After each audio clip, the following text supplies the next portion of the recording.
I think Kant, Immanuel Kant, he had a more consistent view where he thought you should be good for its own sake, not because of any end it brings. So he doesn't hold out heaven as a carrot to get people to act in a certain way. He just says you have this duty and you have to do your duty because it's your duty. Right. There's no reward motivation involved at all. Well, I've heard it phrased like that. I've also heard like it's you have to perform, you have to act in a way that would be acceptable, that you would find acceptable in any scenario. Like, oh yes, you know what I mean? The like, universalizability principle. Yeah, right? Is that what that is? Yeah, like, I steal money from you. Well, I wouldn't think it was okay if you stole money from me, so I shouldn't do that. Right. Like, that's the idea.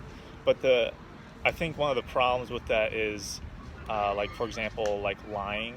Like, there are scenarios where lying is okay.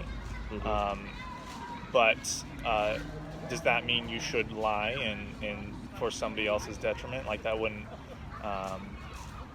hold up. Or like, no, I don't. That's not the argument. The argument is, Kant would say, oh, you shouldn't lie because you wouldn't want somebody to lie to you, right?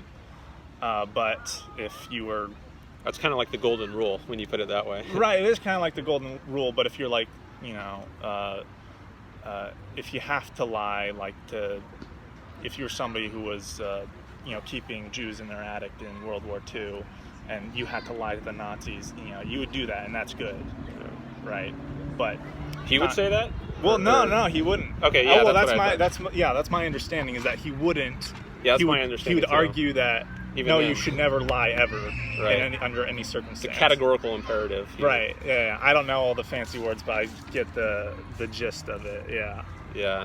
As opposed to the hypothetical imperative, the if-then, if you're in such and circumstance, like you have Jews in the attic and the Nazis coming, then it's okay. Yeah. He says no, categorically, in any circumstance. There's no if-then about it. Okay. So it's called the categorical imperative. Gotcha.